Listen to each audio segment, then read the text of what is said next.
Randeep analysis ক্লাসে তোমাদের সকলকে জানাই স্বাগত। আজ যে ভিডিওটা নিয়ে আমরা আলোচনা করব দ্বিতীয় পর্যায়ক্রমিক মূল্যায়নে 2025 শ্রেণী চতুর্থ বিষয় বাংলা রায়মার্টিনের প্রশ্নের উত্তর 11 নম্বর স্কুল। নিচের প্রশ্নগুলি পূর্ণ বাক্যে উত্তর লেখো যে কোনো 8টি। সেজ পিসিমার বাড়ি কোথায় ছিল? চন্দ্রহার। আমি সাগর পাড়ি দেব কবিতায় কোন কোন রত্নের উল্লেখ আছে? কবিতায় উল্লেখিত রত্নগুলি হলো লাল জহরত, মুক্ত, পান্না, চুনি। উবা কিসে ওস্তাদ ছিল? উবা কাঠকুটো দিয়ে ছবি আঁকায় ভারী ওস্তাদ ছিল। বনহাঁস কি করছে? শ্যাওলার মধ্যে তার ডিমগুলিকে ঢেকে রাখছে। স্কট কোথায় জন্মগ্রহণ করেন? ইংল্যান্ডের ডিভনশায়ারের এক গ্রামে স্কট জন্মগ্রহণ করেন। শম্ভু দাদুর জন্য কি আনতে গিয়েছিল? হাড়ভাঙা পাতা ও মধু আনতে গিয়েছিল। খালের বাঁকে বাঁকে জোলা ভুইমালি শেখ মামাদের বাড়ি কোন পাঠের অংশ? আমার মায়ের বাপের বাড়ি। ছন্দের জাদুকর কাকে বলা হয়? সত্যেন্দ্রনাথ দত্তকে বলা হয়। কার বাড়ি নাই ওরে লইয়া যাও রে মাঝি? নাই ওরে শব্দের অর্থ কি? পূর্বাঙ্গের কোন বধূ নদীর পথে বাপের বাড়ি আসা? আমাদের দলটা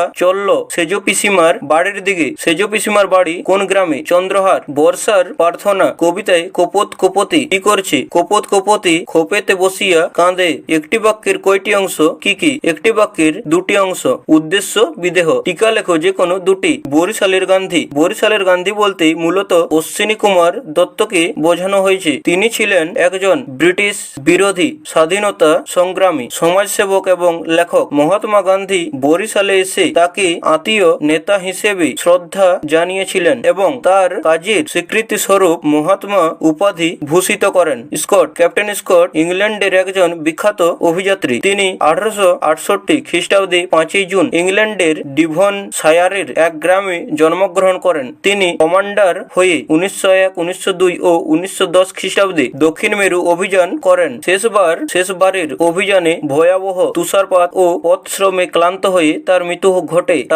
উইলিয়াম টার্নার একজন ব্রিটিশ চিত্রশিল্পী ছিলেন। নিচের প্রশ্নগুলির উত্তর দাও যে কোনো দুটি। সাত সাগরে ভাসবে আমার সপ্তমধুকর কবিতার নাম কি? সপ্তমধুকর শব্দের অর্থ কি? আমি সাগর পাড়ি দেব। সপ্তমধুকর শব্দের অর্থ সপ্তমধুকর বলতে 7টি নৌকাকে বুঝিয়েছে। সে আমি পারবো না। বক্তা কে? সে কি পারবে না? বক্তা শম্ভু দাদুর জন্য হাড়ভাঙা পাতা ও মধু আনতে পারবে না। পৃথিবীর যত পুর আছে লিখে পড়ালাম। উদ্ধৃতাংশে কোন কোন পুরের কথা বলা হয়েছে? পুর লিখে পড়ানোর কথা কেন বলা হয়েছে? কাশীপুর, চাঁদপুর, ফতেপুর, বদরপুর, শিবপুর, অনুরাধাপুর এর কথা বলা হয়েছে। 100টা পুর কাগজ লিখে পড়ালে নাকি বৃষ্টি থেমে যায়। কয় স্তম্ভের সঙ্গে ক্ষয় স্তম্ভ মেলাও। কয় স্তম্ভ ক্ষয় স্তম্ভ? কাজী নজরুল ইসলাম। পুতুলের বিয়ে লীলা মজুমদার। হলদে পাখির পালক Clements Markham. Royal geographical society Jasimuddin পল্লীকবি। শব্দার্থ লেখো যে কোনো 6টি। আস্থানা বাসস্থান। ছই নৌকোর ছাউনি। কাষ্ঠফলক কাঠের ফলক। চৌপর চার প্রহর। দঙ্গল দল। অ্যামাজন বীররমণী। গোলাপান ছেলে মেয়ে। সিন্ধুগাজী সমুদ্রের পীর সাহেব। সন্ধি বিচ্ছেদ করো যে কোনো 4টি। বিদ্যালয় বিদ্যাযোগ আলয়। স্বাধীনতা সহযোগ